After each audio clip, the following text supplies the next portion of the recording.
তোমাদের বর্তমানে ভোটার কার্ডের নতুন পোর্টাল থেকে কিভাবে আপনি নতুন ভোটার কার্ডের জন্য আবেদন করবেন তার স্টেপ বাই স্টেপ প্রসেস কিন্তু আজকের ভিডিওতে আপনাদের দেখিয়ে দেবো। নতুন ভোটার কার্ডের আবেদন করার জন্য আপনি কোথাও যেতে হবে না, আপনি বাড়িতে বসে মোবাইল থেকে খুব সহজে নতুন ভোটার কার্ডের জন্য আবেদন কিন্তু করতে পারবেন। তো সেই জন্য আজকের ভিডিওতে আপনাদের দেখাবো যে নতুন পোর্টাল থেকে কিভাবে আপনি নতুন ভোটার কার্ডের জন্য আবেদন করবেন এবং অনলাইন আবেদন করার পর আপনাকে কি করতে হবে এবং ডকুমেন্টস ভেরিফিকেশন কিভাবে করবেন অনলাইন আবেদনের পর তার স্টেপ বাই স্টেপ প্রসেস কিন্তু আজকের ভিডিওতে আপনাদের দেখিয়ে দেবো। এবং নতুন ভোটার কার্ডটি অ্যাপ্রুভ হয়ে যাওয়ার পর তারপর কিন্তু 15 থেকে 20 দিনের মধ্যে পোস্টের মাধ্যমে আপনার বাড়িতে কিন্তু ভোটার কার্ডটি চলে আসবে। তো আজকে ভিডিওটা খুবই গুরুত্বপূর্ণ, সেই জন্য ভিডিওটা পছন্দ থেকে শেষ পর্যন্ত অবশ্যই দেখবেন মনোযোগ সহকারে। এবং আমাদের চ্যানেলে প্রথমবার ভিজিট করে থাকলে আমাদের চ্যানেলটিকে সাবস্ক্রাইব করে রাখুন এবং পাশে থাকা বেল আইকনটিকে অন করে রাখুন, কারণ আমরা এরপরে নতুন ভিডিও নিয়ে আসি। তো চলুন আজকে ভিডিওটা শুরু করি। প্রথমে চলে আসার পর যারা কিন্তু আগে থেকে আইডি পাসওয়ার্ড আছে তারা কিন্তু লগইন অপশনে ক্লিক করে আইডি পাসওয়ার্ড দিয়ে লগইন করবেন। যদি আপনি নতুন হয়ে থাকেন তাহলে কিন্তু সাইন আপ অপশনে ক্লিক করে আপনার সমস্ত ডিটেইলস বসিয়ে এখানে সাইন আপ কিন্তু করে নেবেন। আমার আগে থেকে কিন্তু সাইন আপ হয়েছে, সেই লগইন বাটনে ক্লিক করব। সেই লগইন অপশনে ক্লিক করলাম, করে দেওয়ার পর তারপর কিন্তু এখানে আপনার যে মোবাইল নাম্বার এখানে আপনি সঠিক বসিয়ে দিবেন। আপনার বসিয়ে কিন্তু পাসওয়ার্ড বসিয়ে তারপর কিন্তু আপনি এখানে ক্যাপচাটা সঠিকভাবে বসিয়ে দেবেন। ঠিক আছে, আপনার মোবাইল নাম্বার বসিয়ে পাসওয়ার্ড বসিয়ে এখানে কিন্তু ক্যাপচাটা সঠিকভাবে বসাবেন। যদি পাসওয়ার্ড কোনো কারণে ভুলে থাকেন তাহলে কিন্তু ফরগেট পাসওয়ার্ড অপশনে ক্লিক করে পাসওয়ার্ডটা ফরগেট করে নেবেন। তারপর এখানে ক্যাপচাটা বসিয়ে তারপরে রিকোয়েস্ট ওটিপি বাটনে ক্লিক করলে আপনার মোবাইল নাম্বারে একটি ওটিপি যাবে। সেই ওটিপিটা বসিয়ে সাবমিট করে দিলেই আপনার কিন্তু ড্যাশবোর্ডটি আপনার সামনে ওপেন কিন্তু হয়ে যাবে। ঠিক আছে, তো সেই কিন্তু এখানে রিকোয়েস্ট ওটিপি বাটনে ক্লিক করলে আপনার মোবাইলে ওটিপি আসবে। সেই ওটিপিটা বসিয়ে সাবমিট করে দিলেই আপনার সামনে দেখতে পাচ্ছেন এইভাবে ড্যাশবোর্ড কিন্তু ওপেন হয়ে যাবে। এবার নতুন ভোটার কার্ড আবেদনের জন্য দেখতে পাচ্ছেন ফর্ম 6, এই ফর্মটা আপনাকে ফিল আপ কিন্তু করতে হবে। তো সেই জন্য ফর্ম 6 এই অপশনে আপনি ক্লিক করবেন।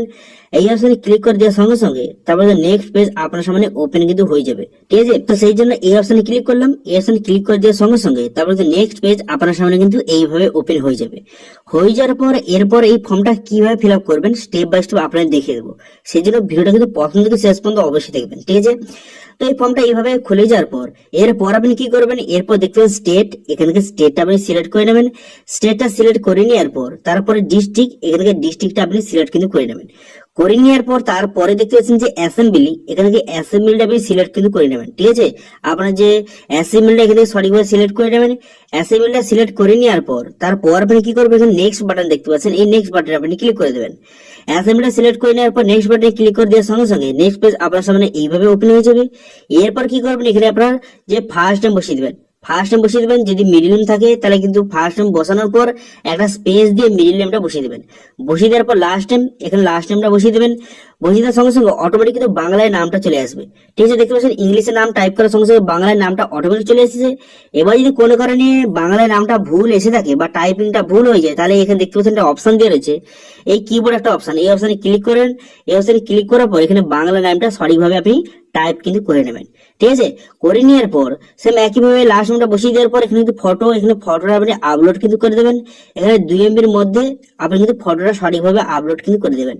এই চুজ ফাইল অপশনে ক্লিক করে ফটোটা আপলোড করে দেওয়ার পর নেক্সট বাটনে ক্লিক করলে এরপর আপনি কি করবেন, এরপর এখানে দেখতে পাচ্ছেন এখানে কিন্তু আপনাকে যে আপনার যে রিলেটিভের নেম বসাতে হবে, অর্থাৎ যে আপনি ভোটার কার্ডে আপনার বাবার নাম অথবা আপনার স্বামীর নাম অথবা ওয়াইফের নাম বা অথবা মাদারের নাম, যার নাম রাখতে চান এখান থেকে সিলেক্ট কিন্তু করবেন। ঠিক আছে, আপনার ক্ষেত্রে যেটা হয় সেটা এখানে সিলেক্ট করবেন। করে দেওয়ার পর যার নামটা বা যার রিলেশনটা আপনি সিলেক্ট করেছেন তার নামটা এখানে সঠিক বসিয়ে দেবেন। যদি ফাদার সিলেক্ট করে থাকেন তাহলে কিন্তু বাবার এখানে নামটা বসিয়ে দেবেন। ফার্স্ট নেম লাস্ট নেমটা সঠিকভাবে বসিয়ে দেওয়ার পর তারপরে কিন্তু নেক্সট বাটনে ক্লিক করবেন। নেক্সট বাটনে ক্লিক করে দেওয়ার সঙ্গে সঙ্গে কন্ট্যাক্ট ডিটেলস, এখানে কিন্তু আপনি মোবাইল নাম্বার বসাতে হবে। তো সেটা সেলফ এখানে সিলেক্ট করবেন। করে দেওয়ার পর এখানে মোবাইল নাম্বারটা সঠিকভাবে বসিয়ে দেবেন। মোবাইলটা বসিয়ে দেওয়ার পর সেন ওটিপি বাটনে ক্লিক করবেন। সেন ওটিপি বাটনে ক্লিক করলে এই যে মোবাইল নাম্বারটা দিলেন সেই মোবাইল নাম্বারে ওটিপি যাবে। সেই ওটিপিটা বসে ভেরিফাই বাটনে ক্লিক করবেন। ভেরিফাই বাটনে ক্লিক করার সঙ্গে সঙ্গে ওটিপিটা কিন্তু ভেরিফাই কিন্তু হয়ে যাবে। মোবাইল নাম্বারটা ভেরিফাই হয়ে যাওয়ার পর তারপরে ইমেল আইডি এখানে সেলফ সিলেক্ট করবেন। করে দেওয়ার পর ইমেল আইডিটা সঠিকভাবে বসিয়ে দেবেন। বসিয়ে দেওয়ার পর নেক্সট বাটন পুনরায় ক্লিক করবেন। ক্লিক করে দেওয়ার পর তারপরে দেখতে পাচ্ছেন আধার ডিটেলস আপনাকে বসাতে হবে। তো সেই জন্য আধার নাম্বার এখানে সিলেক্ট করবেন। করে দেওয়ার পর তারপর কিন্তু একটা ফাঁকা জায়গা বেরোবে, সেখানে কিন্তু আধার নাম্বারটা আপনি বসিয়ে দেবেন। আধার নাম্বারটা সঠিকভাবে বসিয়ে দেওয়ার পর তারপর আপনি কি করবেন, তারপর কিন্তু নেক্সট বাটনে আপনি ক্লিক করে দেবেন। ঠিক আছে, আধার নাম্বারটা সঠিকভাবে বসিয়ে দেওয়ার পর তারপর কিন্তু নেক্সট বাটনে ক্লিক করবেন। নেক্সট বাটনে ক্লিক করে দেওয়ার সঙ্গে সঙ্গে তারপরে জেন্ডার, এখানে জেন্ডারটা আপনি সিলেক্ট কিন্তু করবেন। মেল বা ফিমেল এখানে সঠিকভাবে সিলেক্ট করে নেবেন। করে নেওয়ার পর তারপর কিন্তু পুনরায় এখানে নেক্সট বাটনে ক্লিক করবেন। নেক্সট বাটনে ক্লিক করে দেওয়ার পর এখানে কিন্তু ডেট অফ বার্থ আপনাকে বসাতে হবে। ঠিক আছে, আপনি ভোটার কার্ডে যেই ডেট অফ বার্থ রাখতে চান সেই ডেট অফ বার্থটা সঠিকভাবে সিলেক্ট কিন্তু করে নেবেন। সিলেক্ট করে নেওয়ার পর এরপর আপনি কি করবেন, এবারে ডেট অফ বার্থ প্রুফ হিসেবে কোন ডকুমেন্ট দিতে চান এখান থেকে সিলেক্ট কিন্তু করতে হবে। ঠিক আছে, সিলেক্ট ডকুমেন্টস দেখতে পাচ্ছেন, এই সিলেক্ট ডকুমেন্টস অপশনে ক্লিক করবেন। সিলেক্ট ডকুমেন্ট অপশনে ক্লিক করার পর এখানে কিন্তু আধার কার্ড বেরোবে, তার জন্ম সার্টিফিকেট দিতে পারেন। তো আপনার কাছে যেটা আছে সেটা আপনি এখান থেকে সিলেক্ট কিন্তু করে নেবেন। তো আপনার কাছে আধার কার্ড থেকে তো আধার কার্ড সিলেক্ট করবেন, যে জন্ম সার্টিফিকেট থেকে জন্ম সার্টিফিকেট সিলেক্ট করবেন। যেটা আপনি এবার সিলেক্ট করবেন এখান থেকে সে তার এখানে আপলোড কিন্তু করতে হবে, সেই ডকুমেন্টসটা আপলোড কিন্তু করতে হবে। সেখানে যদি আধার কার্ড সিলেক্ট করে থাকেন তাহলে আধার কার্ড এখানে আপলোড করে দেবেন। অবশ্যই কিন্তু উভয় পাশ কিন্তু আপনি আপলোড কিন্তু করবেন। ঠিক আছে, আপলোড করে দেওয়ার পর নেক্সট বাটনে ক্লিক করবেন। নেক্সট বাটনে ক্লিক করে দেওয়ার পর তারপরে অ্যাড্রেস আপনাকে ফিল আপ করতে হবে। তো সেই জন্য কিন্তু এখানে অ্যাড্রেস এখানে বসিয়ে দেবেন। প্রথমে হাউস, বিল্ডিং অথবা অ্যাপার্টমেন্ট নাম্বার কিন্তু বসাবেন। যদি কারোর এই নাম্বার না থাকে তাহলে কিন্তু এখানে আপনি কিন্তু আপনার ভিলেজের নামটা বসিয়ে দেবেন। বসিয়ে দেওয়ার পর স্ট্রিট, এরিয়া বা লোকালিটি অথবা রোডের নামটা এখানে সঠিকভাবে বসিয়ে দেবেন। বসিয়ে দেওয়ার পর এই যে বসানোর নামগুলি তার বাংলা কিন্তু অটোমেটিক চলে আসবে। তাহলে ভিলেজ, এখানে ভিলেজের নামটা আপনি সঠিক বসিয়ে দেবেন। ভিলেজের নামটা বসিয়ে দেওয়ার পর পোস্ট অফিস, এখানে পোস্ট অফিসটা আপনি সঠিকভাবে বসিয়ে নেবেন। ঠিক আছে, আপনার পোস্ট অফিসের নামটা সঠিকভাবে বসিয়ে দেবেন। বসিয়ে দেওয়ার পর পিন কোড বসিয়ে দেবেন। বসিয়ে দেওয়ার পর তারপরে কিন্তু দেখতে পাচ্ছেন এখানে পাড়ার নাম, এই এখানে কিন্তু আপনার পাড়ার নামটা সঠিকভাবে বসিয়ে দেবেন। আপনি যেই পাড়ায় বসবাস করেন সেই পাড়ার নামটা আপনি বসিয়ে দেবেন। বসিয়ে দেওয়ার পর ডিস্ট্রিক্ট এবং স্টেটটা কিন্তু সিলেক্ট করে নেওয়ার পর এবারে অ্যাড্রেস প্রুফ হিসাবে কোন ডকুমেন্ট দিয়ে যান এখান থেকে সিলেক্ট কিন্তু করে নেবেন। এখান থেকে আপনার কাছে যেই ডকুমেন্ট আছে সেই ডকুমেন্টসটা আপনি সিলেক্ট করে নেবেন। আপনার কাছে যদি আধার কার্ড থেকে আধার কার্ড দিতে পারেন, অথবা যে অন্যান্য কোনো ডকুমেন্টস থেকে সেই ডকুমেন্টসটা এখানে সাবমিট কিন্তু করে দেবেন বা সিলেক্ট করে নেবেন। এবার যেই ডকুমেন্টসটা সিলেক্ট করবেন সেই ডকুমেন্টসটা আপলোড কিন্তু করে দেবেন। 2 মিনিটের মধ্যে আপলোড করে দিয়ে আপনি নেক্সট বাটনে ক্লিক করবেন। তারপরে যদি কোনো প্রকারে আপনার ডিসেবিলিটি থেকে থাকে তাহলে সিলেক্ট করবেন। যদি ডিসেবিলিটি না থেকে থাকে তাহলে কিন্তু সিলেক্ট করার কোনো রকম প্রয়োজন নেই। আপনি কিন্তু সরাসরি এখানে নেক্সট বাটনে ক্লিক করে দেবেন। নেক্সট বাটনে ক্লিক করে দেওয়ার পর তারপর কিন্তু এখানে দেখতে পাচ্ছেন এখানে ফ্যামিলি মেম্বারের ডিটেইলস কিন্তু বসে যাবে, যে আপনি কোন ফ্যামিলির সঙ্গে যুক্ত হতে চান। তো সেক্ষেত্রে আপনি কি করবেন, এখানে তো আপনার বাবার নামটা বসিয়ে দেবেন। ঠিক আছে, নেম অফ ফ্যামিলি মেম্বার, এখানে তো আপনার বাবার নামটা বসিয়ে দেবেন। বাবার নামটা বসিয়ে দেওয়ার পর এখানে কিন্তু রিলেশন, কি রিলেশন, তো এখানে ফাদার সিলেক্ট করবেন। অথবা যদি কোনো বিবাহিত মহিলা যদি অ্যাপ্লাই করে থাকে তো সেক্ষেত্রে তার স্বামীর নামটা বসিয়ে দেবেন এবং হাজবেন্ড এখানে সিলেক্ট করবেন এবং তারপর কিন্তু এপিক নাম্বারটা বসিয়ে দেবেন। যদি আপনি ফাদার সিলেক্ট করেন তো আবার বাবার এপিক নাম্বার বসাবেন। যদি হাজবেন্ড সিলেক্ট করে থাকেন তো হাজবেন্ডের এপিক নাম্বার বসিয়ে নেক্সট বাটনে ক্লিক করবেন। তারপরে ডিক্লারেশন, এখানে তো আপনার ভিলেজ বা টাউনের নামটা সঠিকভাবে বসিয়ে দেবেন। ভিলেজ বা টাউনের নামটা সঠিকভাবে বসিয়ে দেওয়ার পর এরপর আপনি কি করবেন, এরপর দেখতে পাবেন স্টেট, এখানে স্টেটটা আপনি সিলেক্ট কিন্তু করে নেবেন। স্টেটটা সিলেক্ট করে নেওয়ার পর ডিস্ট্রিক্টটা সঠিকভাবে সিলেক্ট করবেন।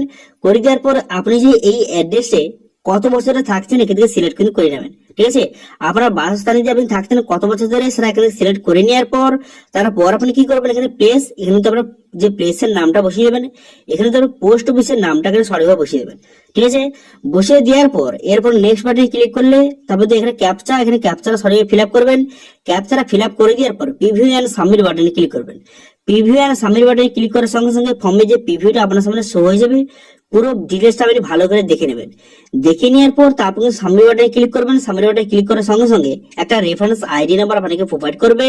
সেই আইডি নাম্বারটা দিয়ে পরবর্তীকালে আপনি স্ট্যাটাস কিন্তু চেক করতে পারবেন। তো কিভাবে পরবর্তীকালে স্ট্যাটাস চেক করবেন, তো সেই জন্য কিন্তু এই অফিসিয়াল ওয়েবসাইটে পুনরায় চলে আসবেন। এখানে চলে আসার পর তারপর এখানে একটা অপশন দেখতে পাবেন, যে দেখতে পাচ্ছেন এখানে ট্র্যাক অ্যাপ্লিকেশন স্ট্যাটাস বলে, এই অপশনে আপনি ক্লিক করবেন। এই অপশনে ক্লিক করে দেওয়ার পর যেই রেফারেন্স আইডি নাম্বারটা আপনাকে প্রোভাইড করেছিল সেটা বসিয়ে এখানে স্টেটাস সিলেক্ট করে নেওয়ার পর সাবমিট বাটনে ক্লিক করলে এখানে স্ট্যাটাসটা খুব সহজে আপনি দেখতে পারবেন, যে কতদূর কি হলো আপনি এখান থেকে পুরো বিস্তারিত আপনি দেখতে পারবেন। ঠিক আছে, তো আপনাদের বললে কি প্রথম আবেদনের পর তারপর কিন্তু বিডিও অফিস অথবা বিএলও অফিস থেকে আপনাকে কল করা হবে। সেখানে ডকুমেন্টস ভেরিফিকেশনের জন্য আপনাকে সেখানে যেতে হবে। তো সেখানে কোন কোন ডকুমেন্ট নিয়ে যাবেন, আপনি যে অ্যাপ্লিকেশন করার পর যে একটা রেফারেন্স আইডি নাম্বার প্রোভাইড করেছে তার একটা প্রিন্ট আউট কিন্তু আপনি করে নেবেন, সেটা নিয়ে যাবেন। এবং সঙ্গে কিন্তু আপনি ডেট অফ বার্থ প্রুফ এবং অ্যাড্রেস প্রুফ হিসেবে যেই যে ডকুমেন্টস সেখানে সাবমিট করেছেন সেই ডকুমেন্টস গুলো অরিজিনাল কিন্তু আপনাকে সেখানে নিয়ে যেতে হবে। যদি বিডিও অফিস থেকে ফোন করে অথবা বিএলও অফিস থেকে ফোন করে, যেখান থেকে আপনাকে ফোন করা হোক সেখান থেকে আপনাকে বা সেখানে আপনাকে যেতে হবে অরিজিনাল সমস্ত ডকুমেন্টস নিয়ে। তারপরে ভেরিফিকেশন করে দেওয়ার পর তারপর কিন্তু আপনি যে আপনার ভোটার কার্ডটি পোস্টের মাধ্যমে চলে আসবে, অথবা অনলাইন থেকেও কিন্তু আপনি ডাউনলোড করতে পারবেন। তো এখান থেকে দেখতে পাচ্ছেন এখানে ভোটার কার্ড নাম্বার বসিয়ে স্টেট বসিয়ে খুব সহজে অনলাইন থেকে ডাউনলোড কিন্তু করতে পারবেন। ঠিক আছে, যখন সেখানে ডকুমেন্টস ভেরিফিকেশন হয়ে যাওয়ার পর ভোটার কার্ড যখন হয়ে যাবে তখন কিন্তু পোস্টের মাধ্যমে ভোটার কার্ডটা আপনার বাড়িতে কিন্তু চলে আসবে, অথবা আপনি অনলাইন থেকেও ডাউনলোড করতে পারবেন। ঠিক আছে, তো এইভাবে ভোটার কার্ডের যে নতুন পোর্টাল থেকে খুব সহজে নতুন ভোটার কার্ডের জন্য আবেদন করতে পারবেন এবং খুব সহজে আপনার ভোটার কার্ড কিন্তু হয়ে যাবে। ঠিক আছে, এই নতুন ভোটার কার্ড নিয়ে কোন রকম যদি সমস্যা থেকে থাকে তাহলে তো অবশ্যই কমেন্ট করুন, আমি অবশ্যই তার রিপ্লাই করব। এবং আজকে ভিডিওটা ভালো লেগে থাকলে ভিডিওটাকে লাইক করে দেবেন এবং ভিডিও কিন্তু বন্ধুর সঙ্গে শেয়ার করে দেবেন। এবং আমাদের চ্যানেলে প্রথমবার ভিজিট করে থাকলে আমাদের চ্যানেলটিকে সাবস্ক্রাইব করে রাখুন এবং পাশে বেল আইকনটাকে অন করে রাখুন, কারণ আমরা এরকম নিত্য ভিডিও নিয়ে আসি। আজকে ভিডিওটা এই পর্যন্ত, দেখা হচ্ছে নেক্সট ভিডিওতে। Thank you.